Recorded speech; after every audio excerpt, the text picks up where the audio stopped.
इधर मध्य प्रदेश विधानसभा का बजट सत्र जारी हो गया। आपको बता दें, जहां बजट सत्र के दौरान वित्त मंत्री जगदीश देवड़ा ने वर्ष 2024-25 का अंतरिम बजट पेश कर दिया है।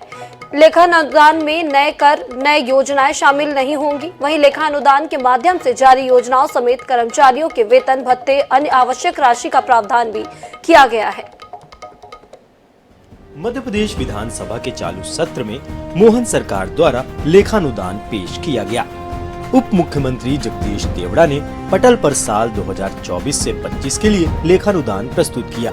मोहन सरकार लोकसभा चुनाव के बाद जुलाई में पूर्ण बजट प्रस्तुत करेगी।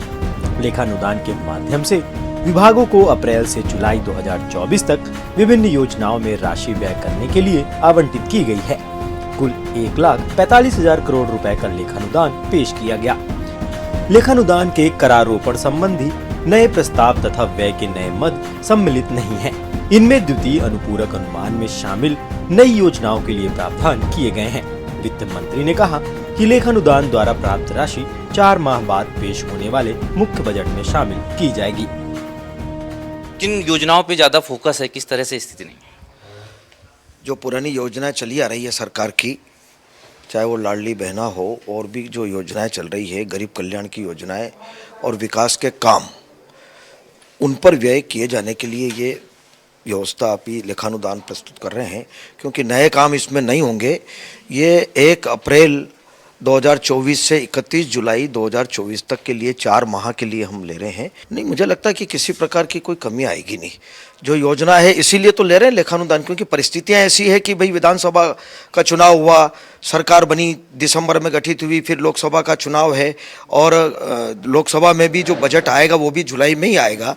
पूर्ण बजट जब वहाँ आएगा तो कई ऐसे राशि होती है जो केंद्र से प्राप्त होती है राज्य सरकारों को, तो उनसे लिंक करके इसलिए ये बजट हम जुलाई में लाने का।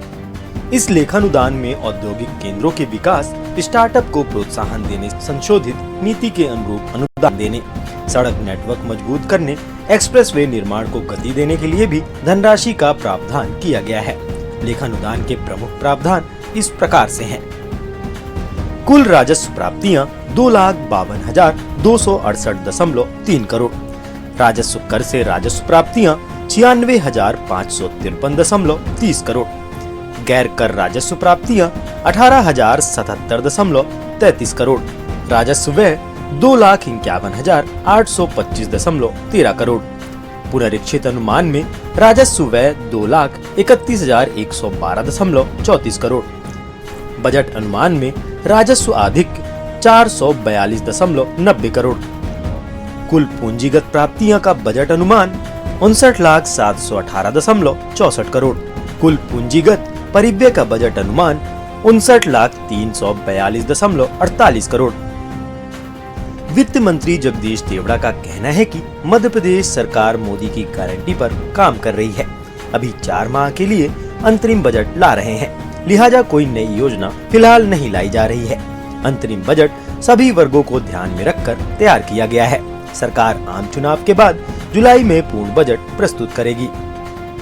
वेतन, भत्ते, पेंशन योजनाएं जो चल रही है निरंतर, जो प्रदेश सरकार की है, उन योजनाओं के व्यय के लिए वो निरंतर चलती रहे, उसके लिए 4 माह का ये लेखानुदान हम प्रस्तुत कर रहे हैं और आज प्रस्तुत करेंगे और फिर इस पर चर्चा होगी और इसको पास करवाएंगे। सभी के लिए मुझे लगता है कि जो आवश्यक सारे विभाग हैं जिनका काम चल रहा है और मुख्य रूप से जो आवश्यक खर्चे हैं, वेतन, भत्ते, पेंशन, वाहन खर्च और योजनाएं जो चल रही है, जो सरकार की जो योजनाएं चल रही है उनके लिए, क्योंकि 4 माह के लिए फिर व्यय के लिए, क्योंकि अब पूर्ण बजट आएगा जुलाई के बाद।